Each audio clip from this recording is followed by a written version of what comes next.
بسم اللہ الرحمن الرحیم۔ حضرت سلمہ رضی اللہ عنہا روایت کرتی ہیں کہ میں نبی کریم صلی اللہ علیہ وآلہ وسلم کے ساتھ ایک چادر میں لپٹی ہوئی تھی۔ اتنے میں مجھے حیض آ گیا، اس لیے میں آہستہ سے باہر نکل آئی اور اپنے حیض کے کپڑے پہن لیے۔ حضور صلی اللہ علیہ وآلہ وسلم نے پوچھا، کیا تمہیں نفاس آ گیا ہے؟ میں نے عرض کیا ہاں۔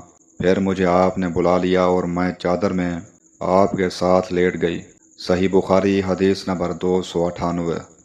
حضرت عائشہ صدیقہ رضی اللہ عنہا روایت کرتی ہیں کہ آپ نے فرمایا کہ ہمیں حیض آتا تو کپڑے کو پاک کرتے وقت ہم خون کو مل دیتے، پھر اس جگہ کو دھو لیتے اور تمام کپڑے پر پانی بہا دیتے اور اسے پہن کر نماز پڑھتے۔ صحیح بخاری حدیث نمبر 308۔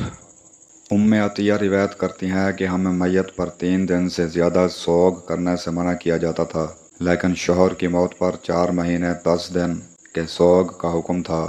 ان دنوں میں ہم نہ سرما لگاتی، نہ خوشبو اور نہ عصب۔ یمن کی بنی ہوئی ایک چادر جو رنگین بھی ہوتی تھی کے علاوہ کوئی رنگین کپڑا ہم استعمال نہیں کرتی تھیں، اور ہمیں عدت کے دنوں میں حیض کے غسل کے بعد کوست اظفار استعمال کرنے کی اجازت تھی، اور ہمیں جنازہ کے پیچھے چلنے سے منع کیا جاتا تھا۔ صحیح بخاری حدیث نمبر 313۔ حضرت عائشہ رضی اللہ عنہا سے روایت ہے کہ جو ان حضرت صلی اللہ علیہ وآلہ وسلم کی بیوی ہیں کہ حبیبہ 7 سال تک مستحاضہ رہیں۔ انہوں نے نبی کریم صلی اللہ علیہ وآلہ وسلم سے اس کے بارے میں پوچھا تو آپ صلی اللہ علیہ وآلہ وسلم نے انہیں غسل کرنے کا حکم دیا اور فرمایا کہ یہ رگ کی وجہ سے بیماری ہے۔ پس حبیبہ ہر نماز کے لیے غسل کرتی تھیں۔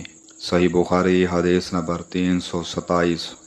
حضرت ابو سعید خدری رضی اللہ عنہ سے روایت ہے کہ رسول کریم صلی اللہ علیہ وآلہ وسلم عید الاضحیٰ یا عید الفطر میں عیدگاہ تشریف لے گئے۔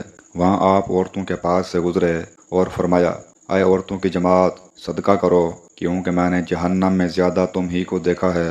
انہوں نے کہا، یا رسول اللہ، ایسا کیوں؟ آپ صلی اللہ علیہ وآلہ وسلم نے فرمایا کہ تم لعن طعن بہت کرتی ہو اور شوہر کی ناشکری کرتی ہو۔ باوجود عقل اور دین میں ناقص ہونے کے میں نے تم سے زیادہ کسی کو بھی ایک عقل مند اور تجربہ کار آدمی کو دیوانہ بنا دینے والا نہیں دیکھا۔ عورتوں نے عرض کی کہ ہمارے دین اور ہماری عقل میں نقصان کیا ہے یا رسول اللہ؟